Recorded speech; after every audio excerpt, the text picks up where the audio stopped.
Hello again. Thank you for joining me for another video. So happy Thanksgiving, belatedly, if you celebrate it. I had the opportunity to spend this holiday by myself, and I found some pretty interesting insights through the process of spending a few days alone over a major holiday that people tend to get together with family around. So I wanted to share some of that and see if it could provide some helpful feedback if you've run into this problem. So I had originally looked forward to having like the apartment to myself and plenty of time to really dig into some deep meditation. And so I had intended on having some extended meditation time over the course of these few days. And then once the time was actually upon me, I could not get myself to meditate for more than 3 minutes. And there was just like really no desire to. Like I just didn't care to. I couldn't see what the benefit would be of sitting in silence. Now, meditation I do actually believe is very beneficial. Being able to sit quietly and calm the nervous system is probably one of the most useful tools any human being can develop.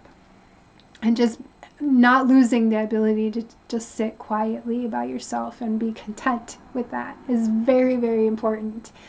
But I was looking to have a deep meditative experience, a moment in samadhi where I actually cleared my energy, thoroughly and attempted to commune with the divine.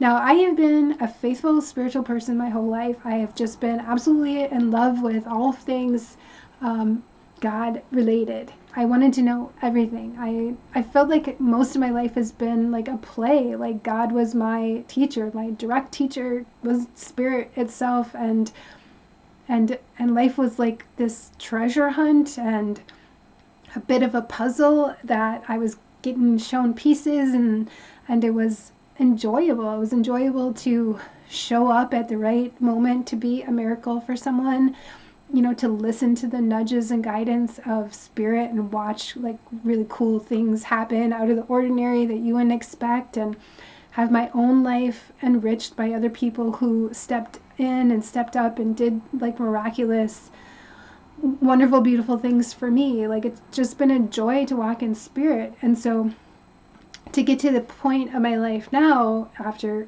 having such transition occur in my life from someone who faced a lot of trauma and a lot of suffering, compounded with that trauma, to like heal to the point where for the most part I feel content most of the time. And in that state, not wanting to delve deeper into spirituality, it was like, what has happened here? Where did it go? Where did the spark go? Did I lose my spark? And what I found through the process of attempting to answer the question about where did my spark go, is that I feel like I lost it in non-duality. I feel like the idea of focusing too much, too long on the absolute takes some of the nectar, the sweetness, the joy, the playful discovery of reality and how the absolute is showing itself to you. For me, it was becoming, it didn't feel like freedom. It felt like meaningless. It became meaningless. So if everything that I have been exposed to and learned in my life was to get me to understand the absolute, and then feeling the fullness of that connection, but I still have to go through the regular everyday of my life. And now the everyday of my life no longer had the purpose of showing me the absolute. And so it was like I put the cart before the horse, and it ruined something for me. It ruined a little bit of the pleasure that I got of the experience of being taught by God, of what is possible, and the discovery, and that those unique insights that come, and the ability to share them with other people. And it's such a unique perception when you are feeling that like kind of non-localized totality, that blissful state.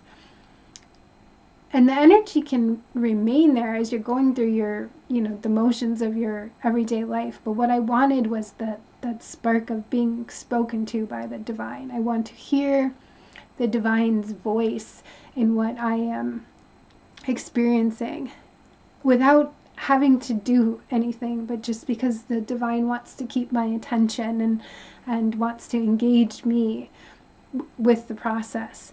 And I was starting to take on the understanding, or the nature, that it's all one, and in that slightly meaningless.